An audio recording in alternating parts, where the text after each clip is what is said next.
कुछ कहा था और मेरी जिम्मेदारी थी कि मैं उस फर्क को आपको बताऊं। जो बात मैं गुज़िश्ता साल यहाँ कह के गया था, मेरी उसके ऊपर नजर थी। मेरी जिम्मेदारी है मैं अपनी कौम को आगाह करूं, मैं अपनी कौम को मुत्तला करूं कि मेरी कौम आज से पहले आप कहां थे और आज आप कहां चले गए हैं। ये मेरी जिम्मेदारी है कि मैं आपको इससे मुत्तला करूं। और ये चीज जो आप देख रहे हैं, मेरा इससे कोई लेना देना नहीं है। ये जाने आपके काम कितना हुआ, कितना बाकी, कितना नहीं हुआ और क्यों हुआ, क्यों नहीं हुआ, ये मेरी जिम्मेदारी नहीं है। ये आप जाने, आपका रब जाने। मेरी जो जिम्मेदारी मैंने महसूस की है वो ये की है कि ये इदारा आज अल्लाह के फजल करम से उस लायक बनता जा रहा है कि हमारा फख्र और ताज, हमारी पगड़ी और दस्तार, हमारी रीढ़ की हड्डी बनता जा रहा है, हमारी फजीलत का सबब बनता जा रहा है। मैं ये कह सकता हूँ और जिम्मेदारी के साथ कह रहा हूँ, महज जबानी और अल्फाज की बुनियाद पर आपको मुतमईन नहीं कर रहा हूँ। इसलिए इन और मर्दों से और पसे पर्दा बैठी माओ बहनों और औरतों से, दोनों तबके से मैं ये गुजारिश करूंगा, खुदा के वास्ते, आप किसान हैं और किसानों का मिजाज जरा अक्खड़ होता है। और किसान भी वो जो भैंसे को चलाए, जो किसान भी वो जो ताकत का इस्तेमाल करे, आप वो किसान हैं। और फिर एक लफ्ज और आपकी जात के साथ जुड़ा हुआ है, वो बड़ा अक्खड़ है। और आप तो इस बारे में खुद ही फैसला कर लें कि आप किस कदर अक्खड़ हो सकते हैं। इसके लिए एक शेर याद आया, आप अक्खड़ भी हैं और नरम भी हैं। और उस शेर का मिसदाक आप खूब है कि मैं अक्खड़ हूं अगर बरते कोई अक्खड़पना मुझसे, मैं अक्खड़ हूं अगर बरते कोई अक्खड़पना मुझसे, मुहज्जब हूं अगर बरते कोई तहजीब इंसानी। और मेरे भाई, आप तो इसके बदल के अतम मिसदाक हैं। अल्हम्दुलिल्लाह, अगर समझ में आ जाए तो बहुत कुछ समझ में आ जाए, और अगर समझ में ना आए तो फिर सूरज निकला हुआ है हम तो नहीं मानते कि ये सूरज है, हम तो ये समझ रहे हैं कि हम ख्वाब देख रहे हैं। कोई कैसे मनवा सकता है, हम तो इनकार ही कर रहे हैं, नहीं मानते साहब, हम तुम्हारी जबरदस्ती है। अगर तुम इसे सूरज कह सकते हो तो हम इसे कुछ और कह सकते हैं। तुम्हारी भी जबान है, हमारी भी जबान है, तो ऐसे भी हो सकता है। मैं आपके सामने मदरसे के अंदर की कारकर्दगी अपने दिल से, जो मेरे दिल में एक बात आई और मैंने उसे दिया न समझा कि मैं अपनी कौम और अपनी बिरादरी को यह समझाने में देखता हूं कि कामयाबी मिलती है कि नहीं, कि वो इदारे का रास्ता चौड़ा करें, इदारे को आगे बढ़ने का मौका दें और एक एक फर्द ये तय कर ले कि इंशाअल्लाहुल अज़ीज़ हम किसी ऐसे फितने का शिकार नहीं हो सकेंगे कि जिसकी बुनियाद पर पूरी कौम को उसकी आंच का सामना करना पड़े। रब कहता है, वत्तक़ू फितनतन ला तुसीबन्नल्लज़ीना ज़लमू मिनकुम खास्सा, और लोगों ऐसे फितने से बच जाओ कि जो तुम में से सिर्फ फितना गर को और फितीन ही को असर अंदाज नहीं होगा, उसे ही मुतासिर नहीं करेगा, बल्कि जब वो फितना फैल जाएगा तो आम हो जाएगा और दूसरी कौमों तक और दूसरे अफराद तक भी उसकी लपट जाएगी। ऐसे किसी फितने में मुब्तला हर किस कोई न हो जाए। फितने के ये माना नहीं कि गोलियां चलाने का फितना मुराद हो, फितने से यही मुराद नहीं कि लोगों को धक्के देने का फितना मुराद हो। फितने से मेरी मुराद ये है कि हमसे कोई ऐसा कदम न उठ जाए और हमारी जबान से कोई ऐसा जुमला न निकल जाए जिस जुमले का असर ये हो कि नेकियों के अंदर रुकावट पैदा हो जाए। कोई कदम ऐसा न उठे जिसका असर ये पड़ जाए कि हमारी वजह से कोई खैर की तरफ आता आता रुक जाए, गलत फहमी में मुब्तला हो जाए, बदगुमानी में मुब्तला हो जाए। हमारी अपनी ये जिम्मेदारी बनती है कि या तो ज़बान को कंट्रोल रखें या खामोश रहें। अगर बोले तो अच्छी बात बोले और जिस बात से माशरे में असर बुरा पड़ता हो ऐसी बात से बचने की कोशिश करें। मैं अल्लाह के नबी अलैहिस्सलातु वस्सलाम की एक हदीस पाक है जो मैंने पढ़ी थी, उसका तर्जमा भी आपके सामने पेश कर दूं। आका ने इरशाद फरमाया, तौबा लिअब्दिन, खुशखबरी हो, बशारत हो उस शख्स के लिए, जालहुल्लाहु मिफ्ताहन लिल खैर, जिसे अल्लाह ताला ने खैर और भलाई और नेकी और अच्छाई के लिए चाबी का दर्जा दे दिया हो, यानी जिस तरह चाबी से कोई तिजोरी खुलती है, वहां से खैर यानी पैसे और रुपये निकलते हैं, कोई अलमारी खोली चाबी से, वहां से कपड़े निकाल कर इस्तेमाल किए, कोई अलमारी खोली, कोई चीज खोली, वहां से अपने मतलब का अच्छा सामान निकाल लिया। अल्लाह के नबी अलैहिस्सलातु वस्सलाम ने फरमाया, ये मेरी बहनें और ये मेरी बच्चियां और मेरी माएँ भी तवज्जो से सुने, मैं क्या कह रहा हूं ये तवज्जो से सुने। अल्लाह के नबी ने फरमाया, उस अल्लाह के बंदे के लिए, और अब्द से मुराद बंदी भी है, यानी मर्द हो या औरत, सबके लिए अल्लाह के नबी ने फरमाया खुशखबरी।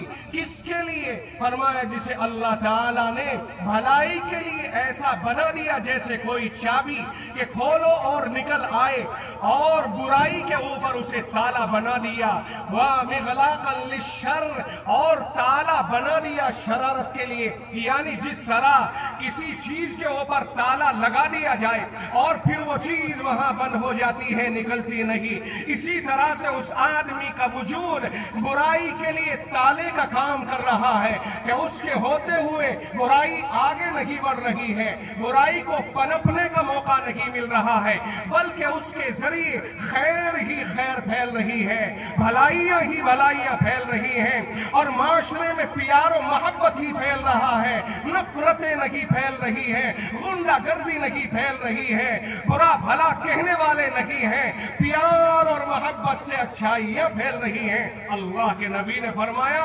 और जिस बंदे को अल्लाह ने ऐसा बना दिया उसके लिए खुशखबरी, जन्नत की खुशखबरी। भाई खुशखबरी किस चीज की होगी? अल्लाह की रजा और जन्नत के अलावा और किस चीज की उसे खुशखबरी मिले? आगे सुनिए आखिरी हिस्सा हदीस पाक का। फरमाया ववैलुल लिअब्दिन, और बर्बादी और तबाही, ये कौन कहता है? ये मैं किसी मुफ्ती का कौल नहीं, या दारुल इफ्ता का फतवा नहीं, ये मैं अपनी जानिब से कोई बात नहीं, बल्कि आमना के लख्ते जिगर इमामुल अंबिया सय्यदुल कौनैन सरवर रसूला सल्लल्लाहु अलैहि वसल्लम का इरशाद गिरामी नकल कर रहा हूँ। आपको मोहम्मदुर रसूलुल्लाह से मोहब्बत है, सबको मोहब्बत है, और बेइंतहा मोहब्बत है। आपके महबूब ही ने और कायनात के महबूब ही ने ये बयान फरमाया है, जिसकी जात से मोहब्बत है तो उसकी बात से भी मोहब्बत होगी कि नहीं होगी? अरे होगी कि नहीं होगी? उसी जात गिरामी ने इरशाद फरमाया ववैलुल लिअब्दिन, और तबाही, बर्बादी, हलाकत ये उस बंदे के लिए बद्दुआ है। फरमाया तबाह हो जाए वो बंदा, बर्बाद हो जाए वो बंदा, और नेस्त तो नाबूद हो जाए वो बंदा। कौन? फरमाया जालहुल्लाहु मिग़लाक़न लिल खैर व मिफ्ताहन लिश्शर, जिसे अल्लाह ने खैर के लिए ताला बना दिया और भलाइयों खैर के लिए ताला बना दिया और बुराइयों की चाबी बना दिया। यानी उस बंदे की जबान से ऐसे अल्फाज निकलते हैं जिनसे शरारत को जन्म मिलता है, जिनसे तबाही को जन्म मिलता है, जिनसे फितनों को जन्म मिलता है। अगरचे वो अपने आप को फितनीन नहीं समझता है, अगरचे वो अपने आप को बुरा नहीं समझता, वो तो समझता है मैं बड़ा अक्लमंद हूँ, मैंने ऐसा लफ्ज कह दिया, मैंने 50 आदमियों को मुतनफिर कर दिया, मैंने 100 आदमियों को मुतनफिर कर दिया है। वो समझता है मैं कामयाब हूं, मगर मेरे महबूब ने इरशाद फरमाया वो आदमी जो इस तरह की गुफ्तगू करे, उसकी गुफ्तगू से शरारतों को जन्म मिलता हो, उसकी गुफ्तगू से शह मिलती हो, उसकी गुफ्तगू से खैर रुकती हो, भलाई रुकती हो। फरमाया मेरे महबूब ने तबाह और बर्बाद हो जाए वो शख्स। फरमाया अल्लाह ने जिसे खैर के लिए तो ताला के खैर तो उससे निकल नहीं रही, और शरारतें ही शरारतें उसके साथ जन्म ले रही हैं, मजलिसें लगती हैं, बैठ करके बकवास करता है और इस तरह का सहन बनाता है, अपनी बड़ाई दिखाता है, अपना असर डाल करके दिखाता है और लोगों को अपने रंग में रंगने की कोशिश करता है, और खैर, भलाई, अच्छाई, नेक काम, भले काम उनकी मुखालफत में लोगों के जहन बनाता है। ये हमारी नहीं बल्कि हमारी पूरी कौम की जरूरत है कि हम खैर को आगे बढ़ने का रास्ता दें और बुराइयों को जहां तक वो आ चुकी हैं वहीं से उन्हें रुखसत कर दें और ये कह दें कि आज के बाद मेरे रब का वो कलाम जो उसने नाजिल फरमाया है बड़ी जिम्मेदारी के साथ, और यूं कह दिया इन्ना नहनु नज़्ज़लना ज़िक्रा व इन्ना लहू लहाफ़िज़ून, कि सुन ले दुनिया वाले, सुन ले दुनिया के बदमाश, सुन ले दुनिया के दादा, सुन ले दुनिया के बड़े बड़े अपने आप को अड़ियल और कड़ियल समझने वाले, रब ने इरशाद फरमाया इन्ना हमने ही, इन्ना नहनु हमने ही, नज़्ज़लना हमने ही नाजिल किया है, किसी और ने नहीं। बार बार अल्लाह ने फरमाया इन्ना, यहाँ बहुत सख्ती है, नहनु फिर सख्ती लाए, नज़्ज़लना फिर सख्ती लेकर के आए। तीन सख्तियों के बाद उलमाए किराम तशरीफ फरमा है, इनको ताकीद कहा जाता है, ताकीद दर ताकीद, पकड़ पकड़ करके जुमले लाए जा रहे हैं रब की तरफ से कि सुन ले दुनिया वाले कान खोल कर, ये कुरान हमने ही नाजिल किया है, फिर सुने हम ही इसकी हिफाजत करने वाले हैं। रब हिफाजत करने पे आए, गरीब गुरबा वो लोग जिन्हें माशरे में कमजोर समझा जाता है उनसे हिफाजत का काम ले ले, और जो चौधराहट की मुंह में और चौधराहट की मड़क में और चौधराहट के समंदर में डूबे रहते हैं, वो बैठे बैठे चौधराहट तो दिखाते रहे लेकिन अल्लाह उनसे अपने कलाम के एक लफ्ज की भी हिफाजत का काम ना ले, ऐसे लोगों के लिए तबाही नहीं है तो और क्या है। मेरे मौला हमसे कुरान की हिफाजत का काम ले ले, हमसे कुरान की हिफाजत का काम ले ले, हमारे जहनों को साफ कर दे। हमने आपसे पहले ही कहा था कि आप जहन को साफ कीजिए और बैठिए मेरे बयान के अंदर। मैंने आपको ये दावत दी थी, आपने मुझसे वादा किया था हम जहन को साफ करके तेरी बात सुनेंगे। मुझे यकीन हुआ आपने मेरी बातों को जहन साफ करके सुना होगा। मैं आपका तर्जमान बन करके बात कर रहा हूँ, आपका नुमाइंदा बन के बात कर रहा हूं, मैं आपका हूं, आप मेरे हैं। उस दर्द को लेकर के आपके साथ बयान कर रहा हूं। ये बातें जो मैंने आपके सामने कही हैं, हक और सच कहने की कोशिश की है। उम्मीद ये रखूंगा कि कोई भी फर्द अपने लिए अल्लाह से यही दुआ करता रहे कि मेरे मौला मुझसे जो गलतियां हुई हो, मैं इंसान हूं समझता नहीं हूं, तेरा रब तू मेरा रब है, तू सब समझता है, मुझे कोई ऐसा कदम उठाने का मौका न देना जिसकी वजह से कल क़यामत के दिन में जनाब मोहम्मदुर रसूलुल्लाह सल्लल्लाहु अलैहि वसल्लम के दर पे जलील हो जाऊं और मेरा महबूब मेरे ऊपर मुकदमा करके यूं कह दे क्यों मेरे उम्मती तुझे भूल गया तो कि ताइफ में मेरा क्या हाल हुआ था। ताइफ में मेरे जिस्म के ऊपर पत्थर पड़े, मेरा जिस्म लहू लुहान होता जा रहा था।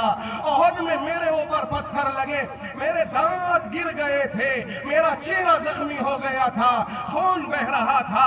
हाय हाय, अगर मेरे महबूब ने पूछ लिया क्या जवाब दिया जाएगा। और मेरे उम्मती में तो कुरान तेरे पास रख करके आ गया था, तेरी जिम्मेदारी में डाल करके आ गया था।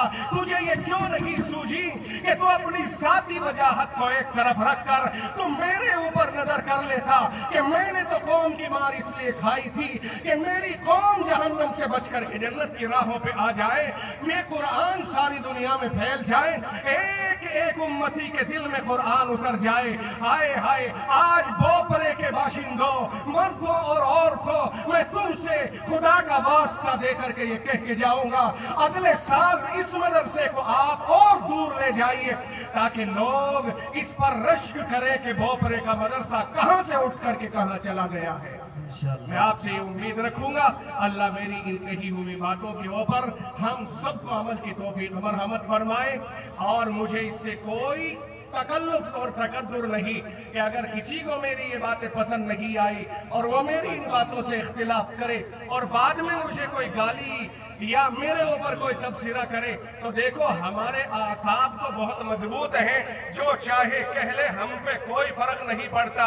अगर हम किसी की कही हुई बातों से मुतासिर होंगे तो घर में हल चलाते नजर आएंगे। दीन के काम पर जो अल्लाह ने कबूल फरमाया है, अल्लाह वो काम हमसे छीन लेगा।